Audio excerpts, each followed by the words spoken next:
Se faire ligaturer les trompes, c'est irréversible, mais avoir des enfants aussi. Je m'appelle Artoise, j'ai 23 ans et je me suis fait ligaturer les trompes parce que je suis sûre et certaine que je veux pas d'enfants. Alors le but de cette opération, c'est donc à visée contraceptive définitive, donc aussi ce qu'on appelle aussi une stérilisation. Cette opération, on y a accès dès qu'on a 18 ans.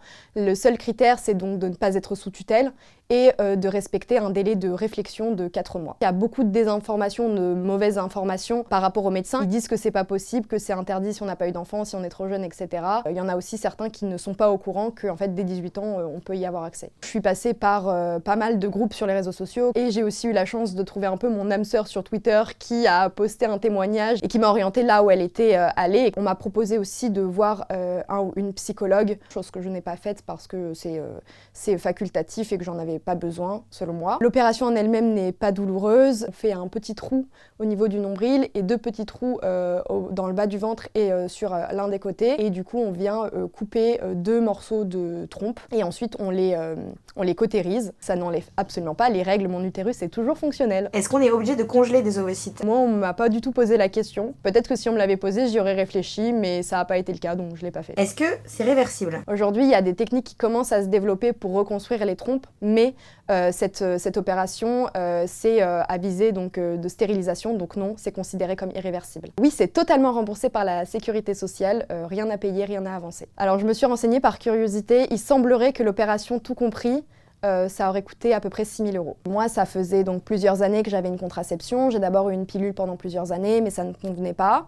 Ensuite, j'ai fait poser un stérilet, mais ça me convenait pas non plus. Et je savais depuis très longtemps que je ne voulais pas d'enfant. Je me suis jamais imaginée mère. Jamais. Quand on est une femme, on a toujours cette peur du retard de règles ou de la contraception qui fonctionne pas, etc. Là, au moins, je suis tranquille. Le pour, c'était que ça allait me libérer, que moi, en fait, je voulais plus avoir à penser à ma contraception et que aussi j'allais pouvoir me libérer de ce poids de la maternité, même d'un point de vue de la pression sociale.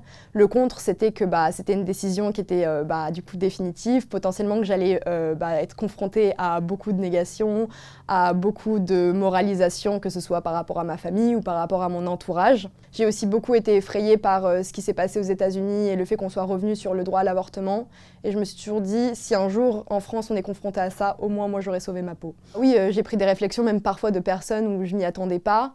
Moi j'ai essayé de faire en sorte quand même d'aller voir des médecins qui allaient pas me mettre dans ces situations-là, mais par exemple j'ai dû aller voir des infirmières en dehors de l'hôpital pour des prises de sang. Là j'ai pris ces remarques-là évidemment vous allez regretter, pourquoi vous l'avez fait, j'avais besoin de me justifier alors qu'aujourd'hui je me dis que je préférerais toute ma vie regretter de ne pas avoir d'enfant que de regretter d'en avoir eu. Ensuite dans mon cercle proche familial, c'est vrai que je me suis vraiment limitée à en parler à très peu de personnes et j'en ai parlé à mes parents quand l'opération était fixée globalement. Les réflexions qui revenaient le plus souvent c'était surtout la peur de regretter ou pourquoi j'en arrivais à faire quelque chose d'aussi radical. Je leur disais que oui, c'était une forme de radicalité, mais que de toute manière, moi j'étais décidée et que pour moi, c'était pas plus dangereux ou pas plus abrasif que d'avoir un stérilet dans l'utérus, par exemple. Donc, voilà. Et je me sens quand même libérée d'un poids et je sais aussi qu'auprès des gens qui m'entourent, ça a ancré quelque chose de maintenant. On ne dira plus que je pourrais changer d'avis plus tard, puisque de toute manière, ce n'est plus possible.